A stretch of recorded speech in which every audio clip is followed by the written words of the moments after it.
됩시다.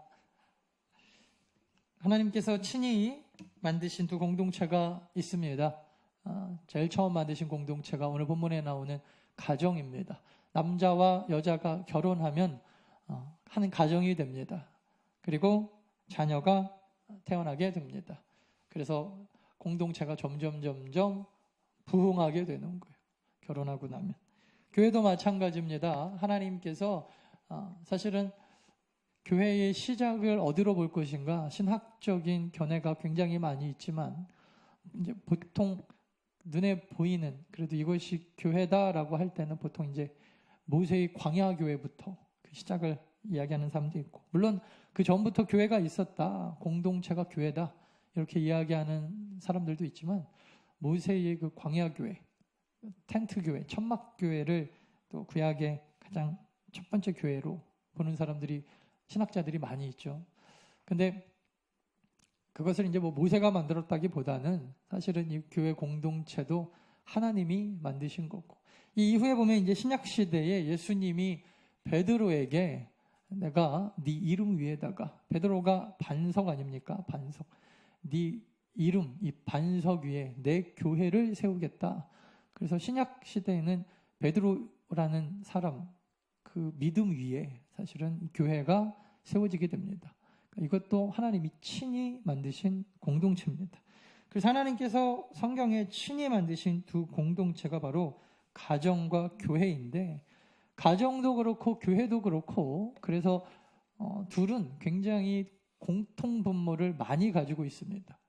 그래서 어떤 교회가 가장 이상적이고 하나님이 기뻐하시는 교회인가 보면은 가정 같은 교회의 모습을 교회가 가지고 있으면, 가정 같은 모습을 가지고 있으면 하나님이 참 기뻐하시는 교회다 이렇게 얘기할 수 있어요. 어떤 사람은 뭐 교회가 조직이 좋아야 된다, 뭐가 좋아야 된다, 뭐 건물이 좋아야 된다, 뭐 많이 얘기하지만 성경적인 의미에서 가장 좋은 교회는 가정 같은 교회입니다. 하나님이 친히 만드신 조직. 두 번째는 어떤 가정이 참 바람직하고 좋은 가정인가, 우리 가정은 어떤 가정이 되면 좋은가 보면은 교회 같은 가정이 되면 그래서 가장 이상적입니다. 가정 같은 교회는 어떤 모습이고 교회 같은 가정은 어떤 모습인가, 그러니까 뒤에 조금 살펴보기로 하고, 그러면 우리가 교회를 볼 때 더 나은 교회가 여러분들의 가정과 같은 모습으로 세워나가면 가장 이상적일 거고요.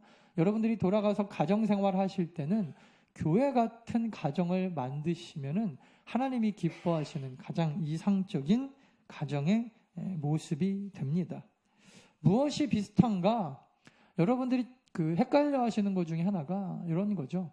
교회와 가정은 들어보셨을 거예요. 유기적으로 연결되어 있다. 그러니까 이거는 그냥 일반 사회의 조직체랑 다르게 서로 하나의 생명처럼, 유기적이라고 하는 것은 생명체인데 머리와 팔, 다리 이것이 떼어져 갖고는 서로 살 수 없는 것처럼, 여러분 아주 아름다운 그 여자의 뭐 다리라고 할까요? 다리. 팔보다는 보통 저 여자의 다리가 참 예쁘다. 그래서 막 연예인들은 몇 억짜리 다리 막 보험도 들고 그러죠. 각선미 만들려고 성형도 받고. 근데 여러분 상식적으로 저는 요새 아이돌을 아는 사람이 없어갖고 저는 소녀시대밖에 몰라요. 소녀시대하고 누가 있나요? 저는 소녀시대를 그때 이후로 아이돌들이 누가 나오는지 몰라서. 아무튼 소녀시대 하면 옛날에 다 반바지 입고 막 짧게 입고 나와가지고 다리 이렇게 막 왔다 갔다 하면서 막 춤추는 막 그런 게 있었어요.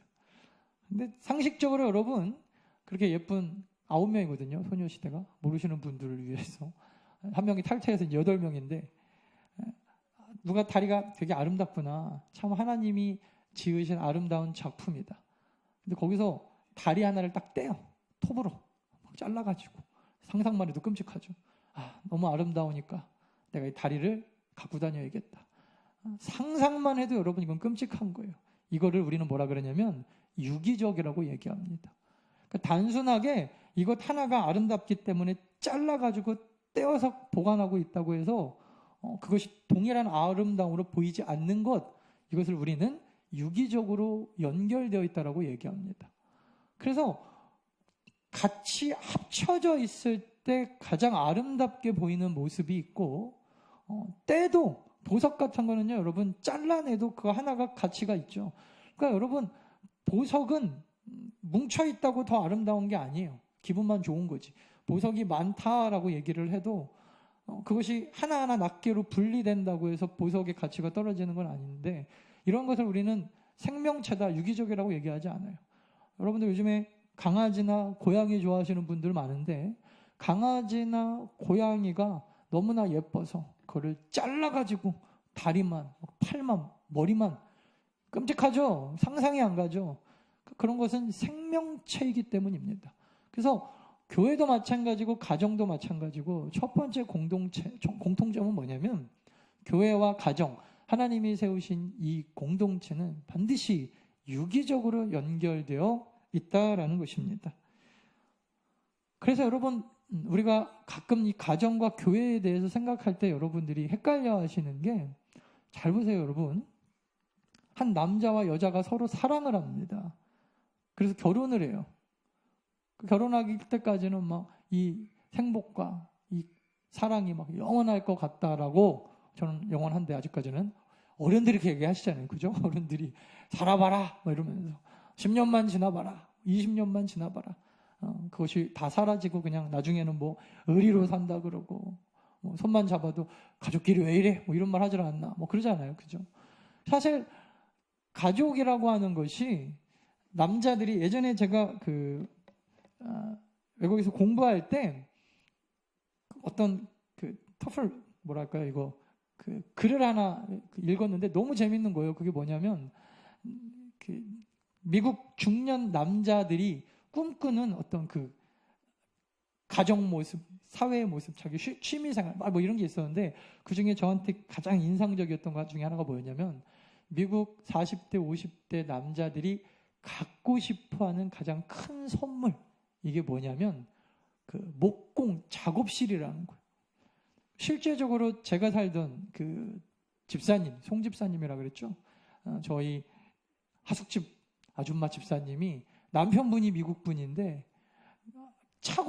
차고를 자기의 작업실로 바꿨어요.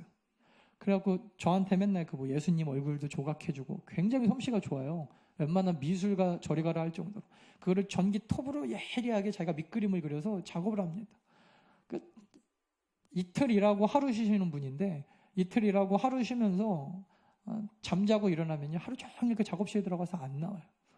그 이유가 뭐냐면, 중년 남자에게 있어서 가장 필요한 것은 자기 혼자만 있을 수 있는, 다 그런 건 아니겠지만 그 어떤 조용한 공간, 나 혼자 나만의 취미 생활할 수 있는 이 공간이 누구나 다 필요한데, 이게 사회가 산업화되면서 많이 잃어버렸다라는 거예요. 그래서 요즘에 남자들이 가장 꿈꾸는 게, 무인도에서 혼자서 낚시하고 책 읽고, 아니면 이런 작업실에서 혼자만의 생각을 할 수 있는 어떤 시간들, 이런 것들을 꿈꾸는 중년들이 너무나 많다. 그때 제가 그 아저씨를 이해하게 됐어요. 결혼하면은 오히려 가족들과 식구들과 자녀들과 아내와 같이 뭐 캠핑 가고 막 이런 시간을 오히려 여가 시간에 보낼 줄 알았는데, 생각외로 많은 사람들이 그것도 좋지만, 그게 싫다는 건 아니지만, 자기 혼자만 있는 시간을 굉장히 좋아하더라는 것입니다. 근데 그 이유가 나와요. 그 이유가 뭐냐면, 유기적이지 않은 사회나 회사에서 사람들이 시달리고 너무 마음이 어렵다가 집에 들어오면 다 무슨 생각을 하냐면, 나는 좀 쉬고 싶다, 그런 생각을 한다라는 거예요. 그래서 중년 남자들이 다 나는 집에서 쉬고 싶다라고 들어가는데, 밖에서도 일을 하고 집에 들어오면 집에서 쉴 수 있는 분위기가 다 안 된다는 거죠. 어제 제가 저희 60주년 기념 행사에서 저랑 동년배들인 많은 이제 동기 사모님도 있고, 거기에는 또 선생님도 있고 몇몇 분들이 이렇게 왔더라고요. 그 중에 한 사모님이 그런 얘기를 해요. 다른 집은 어떤지 모르겠는데 우리 집은, 자녀는 아직 없거든요, 사모님이. 나는 그냥 아들을 하나 키우고 있어. 그러더라고요. 자기 남편 목사님을 아들 하나 키우고 있어. 그러니까 그 옆에 있던 다른 또 그 선배분이 누구나 마찬가지야. 그러더라고요. 그때 알았어요. 한번 물어봐야 되는데 우리 사모한테도 남편을 아들이라고 표현하면서 어디 나가면 아들 키운다고 이렇게 얘기를 하더라고요. 왜 그러냐 그랬더니 일단 아들하고 자기 남동생이 있는데 보면은 똑같대요. 남편하고. 늘 잔소리하는 게 엄마가 했던 잔소리를 똑같이 한다는 거예요. 뭐 하는데 네가 먹은 밥그릇은 네가 좀 갖다 놔. 이런 것부터 해서 가장 기본적인 내가 바쁠 때는 당신이 이것 좀 해놔. 근데 밥도 자기 올 때까지 안 차려 먹고 오면은 해달라 그러고 밥 먹고 밀어놓고 자기 혼자 들어가서 뭐 하고 이런 것들 때문에 자꾸 부딪히니까 집에 들어오기가 싫다는 거예요. 남자들도 비슷하다는 거예요. 그 집에 오면은 편한 휴식의 공간이 돼야 되고 쉼의 공간이 돼야 되고 사회에서 힘들었던 것이 집에 오면은 안식처가 돼야 되고 사실은 내가 어떻게 보면 그것 때문에 이 여자와 만나서 이 여자와 함께 그러한 고민과 또 이런 고통을 함께 나누고 싶어서 결혼을 했는데 막상 결혼해서 살아보니까 의무만 늘어나지 가정 자체가 큰 쉼의 공간이 되지 못하더라라는 것입니다. 그래서 그럴 바에는 차라리 내가 가정에 가서 쉬지 않고 회사에서 쉬겠다. 그래서 오히려 여러분 회사에서 퇴근을 늦게 하는 이유 중에 하나가 다 그런 건 아니에요, 여러분. 우리 또 남편들 오해하지 마십시오. 가정에 들어오기 싫어서 회사에서 늦게 가는 분들이 상당히 많더라는 거예요.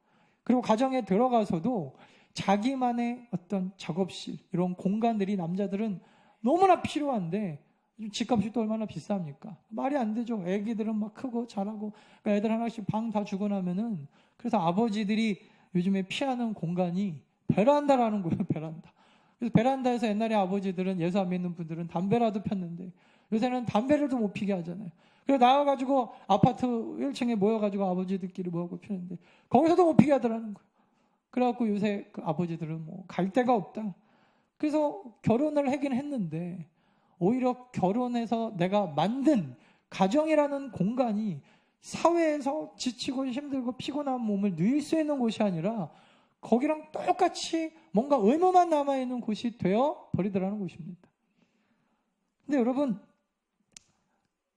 결혼해서 뭐 이것이 저는 꼭 무슨 산업시대 이후의 이야기가 아니라 언제는 안 그랬겠는가. 이전에는 그나마 아버지의 그 가부장적인 그 권위가 좀 컸던 것 뿐이고, 그죠? 그래서 저희 때는 저 어렸을 때 생각해 보면은 뭐 이렇게 방 하나에서 다 사는 거잖아요. 저는 저 기억에 고등학교 때까지 아버지랑 엄마랑 같이 잤거든요. 안방에서 같이 자고. 그게 이상한지 몰랐어요. 그리고 지금 생각해보면 참 죄송한 건데 엄마, 아빠, 저 이렇게 좀 같이 자고 그리고 특별한 일 아니면은 웬만하면 다 같이 식구들이 그냥 그 안에서 다 생활을 하고. 근데 아주 어렸을 때 항상 그랬어요. 저희 그 어머니들은 아버지가 밖에서 이렇게 딱 퇴근하고 들어오셔서 딱 주무시면 요즘 분들은 이렇게 많이 안 하죠. 들어왔는데 왜 애들이랑 안 놀아줘? 당신만 피곤해. 뭐 이렇게 했지만 지금 제 기억에 옛날 어머니들은 그런 얘기 안 하셨어요. 아버지 주무시니까 조용해. 나가 놀아. 다 내보내고. 그래서 아버지의 뭐 공간이 따로 없긴 했지만 권위는 이렇게 있었죠.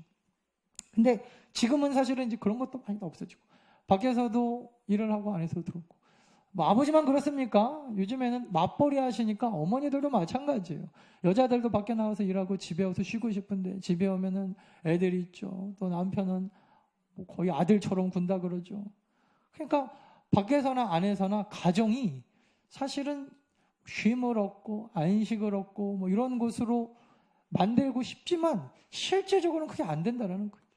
그래서 여러분 그것을 잘 참지 못하고 어려워하다가 때로는 이 가정이 깨트려지기도 하고 망가지기도 하는. 근데 우리가 처음부터 어떻게 보면 여러분 우리가 가정을 꾸린다. 내가 결혼을 한다. 내가 이 여자와 이 남자와 만나서 가정을 만든다라고 할 때 오늘 창세기 1장 26절부터 28절에 보면 하나님께서 친히 만드신 이 가정을 만드신 궁극적인 목표가 나옵니다. 물론 가정을 하나님이 만드신 목표가 딱 이것만 있는 건 아니에요. 이것 때문에 가정을 만들었다는 건 아니지만 적어도 성경에 내가 가정을 만들고 이거 원한다라고 하는 것이 딱 나온 게 이 구절이에요. 자, 26절부터 볼까요? 하나님이 이르시되 우리의 형상을 따라 인간입니다. 인간이 하나님의 형상과 하나님의 모양대로 사람이 만들어지고 하나님이 만드셨어요. 그들로 바다와 땅의 모든 동물들을 다스리게 하자 이렇게 생각을 하셨어요. 그 다음에 27절입니다. 그래서 하나님이 자기의 형상 곧 하나님의 형상대로 사람을 창조하시되 굳이 남자와 여자를 창조하셨다. 그래서 어느 이단들은 하나님이 남자도 있고 여자도 있다. 여러분 이게 지금 그 말하는 게 아니잖아요. 제발 가갖고 좀 성경 공부 좀 하고 오세요. 좀 그 말이 아니에요. 그래서 남자와 여자를 만들었다니까. 아, 하나님이 남자 하나님도 있고 여자 하나님도 있고, 남자 하나님은 이미 하늘나라 가시고 여자 하나님은 장 모시죠. 그래갖고 지금 여자 하나님이 열심히 다스리고 있는데, 그래서 계속 이 얘기하는 거예요. 봐라, 하나님도 남자가 있고 여자가 있다. 여기서 말하는 남자와 여자를 창조하셨다라고 하는 것은, 하나님의 형상을 따라 했다라는 것은 뭐예요? 지, 정, 의, 우리의 영적인 것을 이야기하는 거죠. 하나님이 눈, 코, 입이 있고 육체같이 이렇게 땅을 걸어다닌다는 그런 형상이 아니잖아요. 남자의 생식기가 있고 여자의 생식기가 있는, 바보 같은 소리죠. 이단들이 이런 얘기하는데 그냥 맞네, 성경이 있다고 다 넘어가시면 안 돼요. 성경 공부하신 분들은 우습거든요. 이런 얘기하면 보면서 뭔 소리 하는 거야. 그 말이 아닙니다, 여러분. 남자와 여자 창조했다라는 게 하나님을 우리가 영적으로 닮았다는 거예요. 지정의, 동물에게 없는 영적인 능력이 우리 가운데 있다라는 거고, 그렇게 하나님이 창조하신 다음에 28절 그들에게 복을 주시며 그들에게 이르시되 밑줄 생육하고, 생육이 무엇입니까? 뭐예요? 남자와 여자와 관계를 통하여 생명을 태어나게 하고 번성하여, 한두 명이 아니에요. 그렇게 계속 끊임없이 나라는 것입니다. 땅에 충만하라, 땅을 정복하라, 바다의 물고기, 하늘의 새, 땅에 움직이는 모든 생물을 다스리라. 자, 이거 이외에 다른 어떤 것도 가정과 또 우리가 인간과 동물의 관계에 있어서 자꾸 여러분 껴들어오게 하지 마십시오. 예를 들면 진화론적인 사고관을 가지고 다스리라고 하는 것이 먹으라는 의미는 아니다라고 한다던가, 다스리라고 하는 것이 그냥 우리가 잘 보살피라는 거지 인간과 동물이 똑같다고 한다거나, 그 말 아닌 거 아시죠, 여러분? 자꾸 이렇게 바꾸지 마세요. 하나님의 말씀을 1.1핵이라도. 여기서 말하는 것은 다스리라, 정복하라라고 하는 것은요, 그 다음에 뭐라 그랬어요? 뒤에 나오잖아요. 하나님이 이르시되 내가 온 지면에 심에 있는 채소, 씨 가진 열매, 모든 나무를 너희에게 주느니 너희의 먹을거리가 되고, 모든 짐승과 하늘의 모든 새, 생명이 있어 땅에게는 모든 것에게 내가 풀을 먹을거리로 주고. 자, 여기까지는요, 하나님이 그 육식에 대하여 얘기가 없으세요. 이 이후에 육식에 대한 얘기가 언제 나오죠? 노아 시대 이후에. 그거는 이제 제가 거기까지 나갈 필요는 없으니까. 그래서 분명하게 하나님이 정복하고 먹을 거로 주신 것도 맞아요. 대신에 그렇다고 해갖고 함부로 뭐 동물들을 잔인하게 학살하거나 학대하거나 기독교인이 뭐 다스리라 그랬다, 이건 다스리는 게 아니잖아요. 그래서 제발 여러분, 그 동물 사랑하는 연대와 기독교가 싸우지 마십시오. 이런 거 가지고 성경적으로 보시면 돼요. 성경적으로. 그죠? 그리고 가장 중요한 거, 왜 하나님이 우리 가운데 인간을, 사람을 하나님의 형상으로 창조하고 가정을 주셨는가? 가장 중요한 이유는 여기 있다라는 거예요. 생육하고 번성하여 정복하고 다스리고 보호하라라는 것입니다. 그러면 여러분, 우리가 가정을 이루는 가장 핵심적인, 궁극적인, 성경적인 이유와 목표와 목적은 무엇이냐? 다른 어떠한 뭐 좋은 책을 가지고 뭐 어느 목사님이 뭔 얘기를 했다는 거, 그거는 뭐 여러분들이 알아서 은혜 받으시고, 성경에서 뭐라고 합니까? 하나님은 왜 우리 가운데 가정을 주셨냐는 거예요. 무엇입니까? 이거예요. 생육하고 번성하라. 즉, 가정 같은 교회 같은 가정이라고 하는 것은 생명 역사가 일어나지 않으면 목표가 잃어버린 겁니다. 구체적인 건 조금 뒤로 가보기로 하고요. 자, 여러분 이거 주보 보면서 따라오고 계시죠? 자, 4번 볼까요? 4번. 그러므로 여러분, 가정이 그렇다라고 하면 교회도 마찬가지인데 궁극적인 목표 또한 생명을 탄생시키는 것, 영적 재생산에 있습니다. 그래서 마태복음 28장에도요, 예수 그리스도가 마지막에 승천하실 때 이 얘기하고 가신 거예요. 너희는 육적인 것뿐만 아니라 영적으로도 내가 너희한테 교회를 세워줬기 때문에 영적인 재생산, 즉 결혼하고 성도들이 사랑으로 화합하고 연합하여 생명을 잉태하는 그런 영적 재생산이 교회에 존재하는 궁극적인 목적과 목표라는 것입니다. 그런데 여러분, 많은 사람들이 교회에 와서 기대하는 것이 무엇입니까? 결혼할 때랑 똑같아요. 사랑하고 싶다라는 것입니다. 근데 여러분, 사랑이 되나요? 왜 안 되죠? 가정을 돌아보면 똑같아요. 부부간에 여러분 사랑해서 결혼하는데 왜 안 됩니까? 서로 간에 사랑이 있었을 때는요, 무슨 소나에 물 한 방울 안 묻히게 해줄게, 내가 다 할게 하다가 일주일만 지나면 이게 다 사라져요. 그래서 내가 왜 너를 위해서 이걸 해야 되냐? 사랑이 사라지고 내 안에 이기심이 싹 트고 내 안에 자발적인 섬김과 헌신과 그 사람을 위한 섬김이 아니라 내 안에 이기심, 욕심, 이것이 자꾸 커지고 사랑이 줄어들면요, 그러면 이제는 가정이 아니라 거기가 지옥이 되는 거예요. 예전에는 신혼 때는 사랑이 넘치니까요. 여러분, 기다리는 아내가 안쓰럽고 빨리 가서 보고 싶고, 그래갖고 회사 끝나면은 100m 선수같이 뛰어가서 달려가갖고 서로 사랑했던 부부 관계가 이제 여러분 사랑이 점점 사라지고 깨지고, 그럼 나중에 이제 가정도요, 여러분 지옥같이 된다 그러죠, 오히려. 그래서 여러분, 결혼할 때는 사랑만 있으면 되는 줄 알고 결혼했다가 나중에 자꾸 조건이 생겨요. 무슨 남편이 돈도 많이 벌어야 된다 그러고, 어디 가면 창피하면 안 된다 그러고, 자식도 공부를 좀 잘해야 된다 그러고, 자랑도 할 수 있어야 된다 그러고, 사랑 이외에 다른 무슨 여러 가지 조건들이 자꾸 들어오기 시작하면은 가정도 깨지고, 분명히 여러분 위로받고 사랑받고 내 존재를 인정받고 싶어서 들어간 가정, 만든 가정, 하나님이 만들어주신 가정인데 오히려 가정 때문에 상처받고 남편 때문에 시험 들고 남편의 말 한마디에 가슴이 찢어지고. 근데 여러분, 그게 교회도 똑같다라는 거예요. 새 가족들이 여러분 교회에 오면요, 제일 많이 하는 얘기가 그 얘기예요. 왜 왔습니까? 뭔가 가슴이 아파서, 삶이 힘들어서 위로받고 싶고 안기고 싶고 하나님의 품에 안기고 싶고. 근데 여러분, 신앙생활 해보십시오. 그런 교회는 없습니다. 없어요. 캐톨릭에서는 교회의 무호성을 이야기하는데, 개혁교회에서는 교회를 두 종류로 보죠. 뭐예요? 하나는 눈에 보이는 유형교회라 그래요. 유형교회. 그 다음에 구원받은 사람들의 보이지 않는 교회, 무형교회라는 게 있어요. 그래서 여러분, 우리 모든 성도들이 사실은 유형교회 교인이면서 무형교회 교인이기 때문에 이 땅에 하나님의 나라, 천국이 아직 임하지가 않은 거잖아요.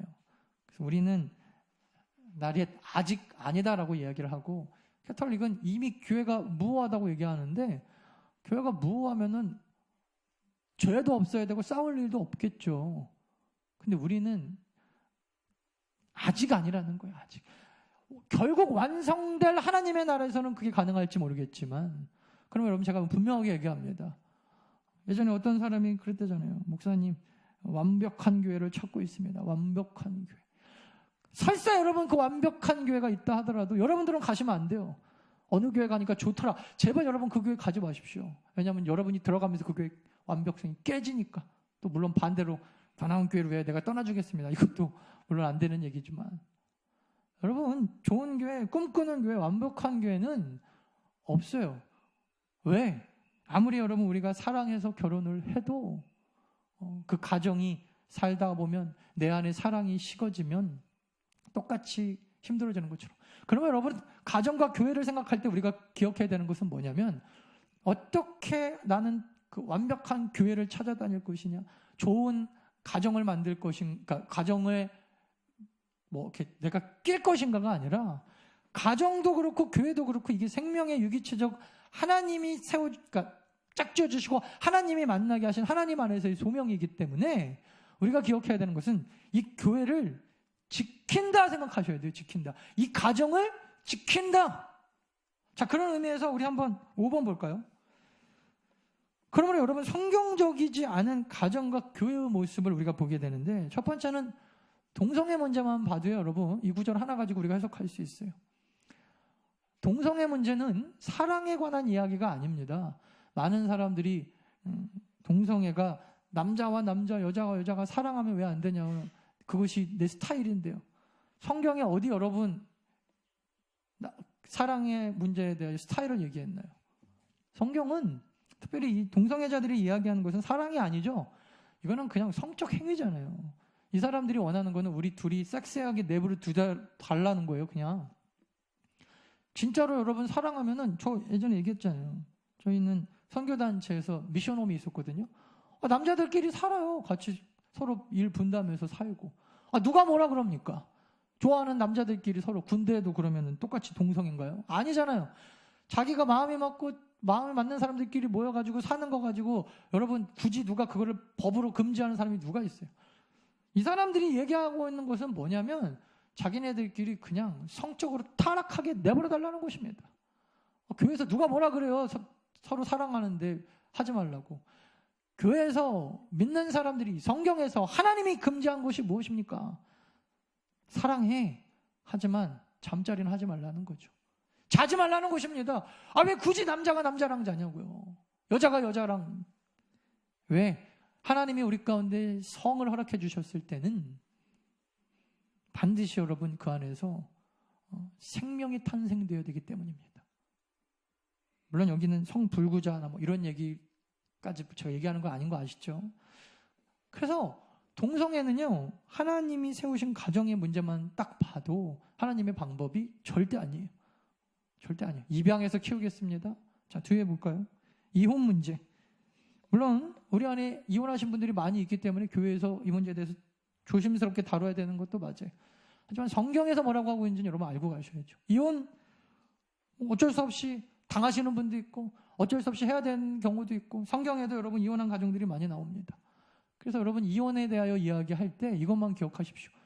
절대 성경에서 이혼은 찬성하지 않는다. 이건 이거랑 똑같은 거예요.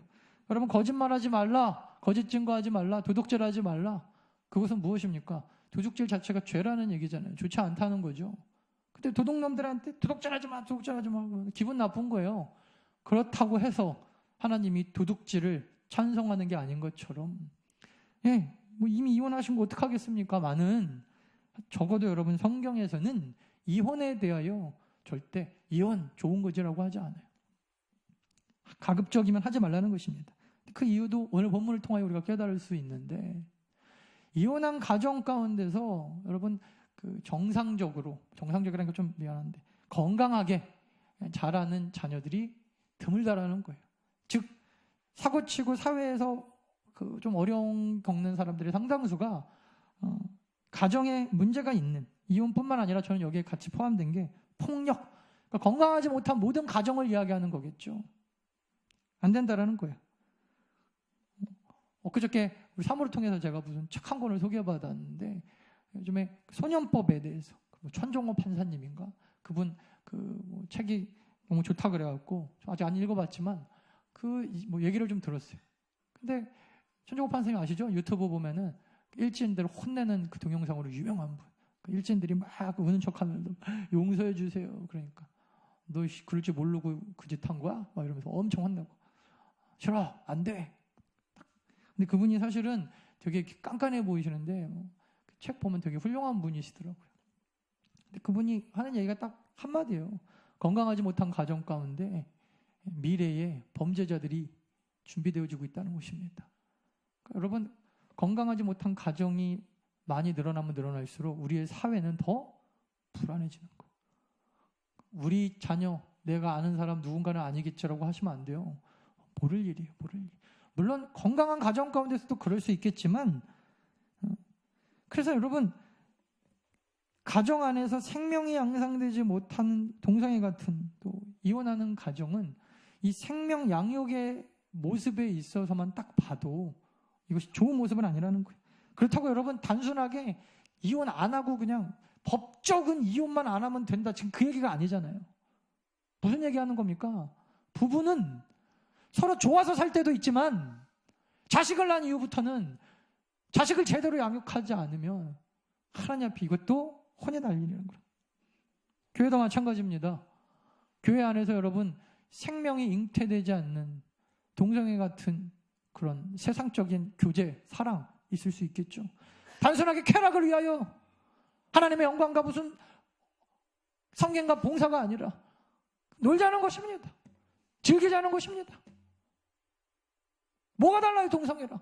그 안에서 생명이 잉태되는 것도 아니고 새로운 사람들이 오는 것도 아니고 어떤 사람, 미국 어떤 교회는 성도가 돌아가시면 교회 뒷뜰에다가 무덤을 만들어 드리는데 8자리 남았대잖아요. 그랬더니 그 교회 권사님 8분이 새로운 성도들을 못 오게 하더라는 거 아니에요. 그 사람이 혹시 와갖고 나보다 먼저 죽으면 먼저 묻힐까봐. 이거 교회가 아니죠. 무덤이죠. 동거 문제도 마찬가지입니다. 왜 동거를 하면 안 되는가? 동거는요, 여러분, 그냥 경제적인 이익 집단끼리 모인 거잖아요. 100번 양보해서 서로 남자 여자가 아무 그런 게 없다고 하더라도. 근데 대부분 여러분 동거라고 하면은 99점, 저는 100%라고 봐요. 사람들이 왜 동거하느냐? 왜 이것이 성경적이지 않느냐? 살아보겠다라는 거예요. 그래서 내가 너무 많이 희생할 것 같으면 이 사람한테 나중에 취소하고, 그럼 법적으로도 깨끗하니까. 살만하면 해보자는 거예요. 그리고 즐길 때까지 즐기고, 그 다음에 실증 나면 헤어지겠다.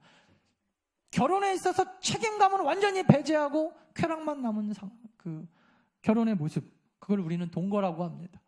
이거를 여러분 어떤 좋은 걸로 포장하려고 그래도 그냥 나는 책임지고 싶지 않다라는 걸로 딱 결론 나요. 동거는. 결혼하지 않겠다. 비혼. 마찬가지입니다. 결혼하지 않는 많은 이유들이 있어요. 가톨릭처럼 하나님의 영광과 또 하나님과 결혼했기 때문에 또 여러 가지 교회의 유익과 하나님 나라의 영광을 위하여 결혼하지 않는다면 성경에서도 그런 것은 크게 타치하지 않는 것 같아요. 물론 하나님은 우리가 다 결혼해서 건강한 가정을 갖기를 원하시지만 단순하게 결혼하지 않는 문제를 넘어서서 꼭 기억하십시오. 나는 건드리지 마십시오. 하나님, 나만의 라이프 스타일이 있습니다. 나는 누구 책임지고 나는 그런 거 싫습니다. 그러니까 전부 다 사람들이요 그냥 다 이기적으로만 가는 거예요. 이기적으로만. 결혼한 사람도 이기적으로 결혼하고 결혼하지 않을 사람도 이기적으로 결혼하지 않고. 여러분, 우리가 생육하고 번성하고 땅에 충만하기 위하여 해야 되는 것이 무엇입니까? 섬김이거든요. 헌신이거든요. 봉사거든요. 교회도 그래야 생명이 잉태되는 거 아닙니까?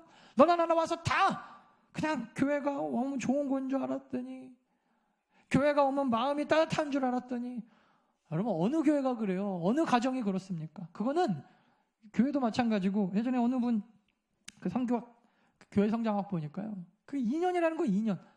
남자와 여자가 만나서 사랑하고 사랑이 식어지는 기간과 똑같죠. 새신자가 와서 한 교회에 정착해서 와, 이 교회 너무 좋은데 하는 그 기간이 2년 정도라는 거예요. 그 2년 이후부터는 신앙이 성장하기 위해서 이제는 교회를 책임지고 교회를 케어하고 교회를 세워나가는 사람들이 필요한데, 이걸 우리는 영적 성장이라고 하는데, 사람들이 영적으로 자라나는 것은 다 뒷전이고 다 받을 생각만 하고 훈련받을 사람은 아무도 없고, 왜 나를 섬겨주지 않습니까? 왜 나를 케어해주지 않습니까? 그렇다면 여러분, 도대체 교회에서, 가정에서 어떻게 건강한 영혼과 생명이 자라날 수 있겠습니까? 다시 한번 우리 기억하시길 원합니다. 하나님께서 가정을 만드신 궁극적인 이유가 무엇입니까? 생육하고 번성하는 거예요. 가정도요, 여러분. 그래서 하나님 안에서 생육과 번성이 날마다 더 많은 우리 자녀들이 풍성하게 태어나고 자라지 않으면, 그것이 의학적으로나 우리가 아무리 노력해도 안 된다고 하면 어쩔 수 없죠. 근데 젊은 목사이기 때문에 여러분 조심스럽지만 요즘 너무 그런 것들이 흔하게 얘기되어져. 내 할 일이 있고 나도 내 삶이 있고 나도 나만의 삶의 스타일이 있는데 언제까지 자녀들 때문에 내 인생을 허비하고 소비하겠는가? 특별히 여러분, 하나님께서 1년에 한 번 우리 가정의 달이라는 귀한 생각할 수 있는 기간을 주셨을 때 좀 고민해 봤으면 좋겠습니다. 우리는 너무 이기적이지 않았나? 그 이기적인 우리의 모습이 생명을 양육하고 세워나가는데 오히려 방해가 되진 않았나? 아니, 그렇다면 그것은 제대로 된 가정, 제대로 된 결혼, 교회도 마찬가지예요. 제대로 된 교회의 모습이 아닐 것입니다. 그러므로 가정은요, 지키는 것이고요. 가정은요, 참는 것이고요. 교회는요, 세우는 곳이고, 교회는 하나님의 뜻을 지키는 곳이에요. 참고 견디면서 하나님께서 기뻐하시는 교회로 내가 헌신하고 내가 섬겨서 생명, 하나의 생명을, 그래서 사도 바울은 뭐라 그랬어요? 해산하는 고통을 한다 그랬잖아요. 해산하는 고통. 정말 이 아이를 하나 낳을 때 얼마나 고통스러워요. 근데 여러분, 밥 먹는 거 하나, 청소하는 거 하나, 뭐 어디 누가 어디 가고 어디 들어가고 뭐 하고 뭐 입고 뭐 이런 거 하나하나 우리가 다 이기적으로 내 욕심 부리면서 어떻게 생명이 잉태되어지고 어떻게 새 생명이 탄생되어지고 어떻게 여러분 우리가 빛과 소금의 역할, 선교자적인 그런 교회 역할을 감당할 수 있다고 어떻게 말할 수 있겠습니까? 신앙생활은 쉬운 거 아니에요, 여러분. 신앙생활은 만만한 거 아닙니다. 죽어야 돼요. 예수 그리스도가 결국 보여주신 게 죽는 거잖아요. 십자가 대충 지고 가다 놓은 거 아니잖아요. 피곤하니까 여러분 뭐 구레네 요셉한테 맡기고 그리고 도망간 게 아니잖아요. 죽는 거라니까요. 죽는 데까지 가지 않으면 생명 역사는 일어나지 않아요. 지난주에 우리 어느 청년하고 우리 합정동에 있는 선교사님들 그 묘지 망원동인가요? 거기 어딘가요? 합정동 그 묘지 갔다 왔는데 거기 가서도 또 저는 그런 생각이 들더라고요. 이 사람들 참 한국하고 전혀 상관없는 이 사람들 여기까지 와서 왜 이렇게 죽어야 됐을까? 결국 여러분 그 무덤에 새겨진 십자가 하나가 내 영혼을 구원하고 나를 여기까지 또 나를 목회자로 만드셨구나 그런 생각을 해보면 세상 사람들은 표현대로 개죽음이라고 하고 외국에서 저렇게 비참하게 죽었다고 하고 무슨 병 걸려 죽었다라고 하지만 그분들의 헌신이 있었기 때문에 머리를 잘리시면서까지 지키셨던 예수 그리스도의 복음이 있었기 때문에 저와 여러분들이 여기 이렇게 앉아서 예배드릴 수 있는 게 아닙니까? 어떻게 여러분 생명을 드림이 없이 또 다른 생명이 태어날 수 있겠어요? 그래서 결혼하고 나면요 아무리 아버지가 잘한다 그래도 저는 엄마를 못 이기는 것 같아요. 저는 정말 그런 생각이 있었거든요. 내가 우리 사모보다는 잘할 자신 있다. 내가 결혼하기 전에 아기 낳기 전에 그런 자신이 있었거든요. 엄마를 못 이기겠더라고요. 왜 그럴까 제가 생각해 보니까 물론 제가 되게 이기적이라 그런 것도 있겠지만 엄마는 이 해산의 고통을 몸에 새기잖아요. 아빠는 눈으로만 보고 소리로만 듣고 몸에 새긴 사람을 이길 수가 없는 것 같아요. 제가 아무리 저도 우리 아들 정말 가끔 그런 생각 하거든요. 내가 목숨 바쳐서 우리 아들을 살릴 수 있다면 내가 살릴 수 있을까? 어떤 때는 정말 그럴 수도 있을 것 같을 정도로 제가 우리 아들을 사랑하지만 와 엄마는 못 이길 것 같아요. 이렇게 보면은 몸의 아픔과 그 상처와 그 모든 것들을 다 새기고 그 아이를 잉태한 그 사랑을 어떻게 이길 수가 있겠어요, 그죠? 그것입니다. 왜 우리가 교회를 사랑하지 못하고 우리 가정을 사랑하지 못하는가? 희생이 안 해봐서 그래요. 섬겨보지 않고 헌신해보지 않고. 특별히 이번에 우리 중직자들 세워지시는데 중직자님들 제가 늘 강조하는 게 있어요.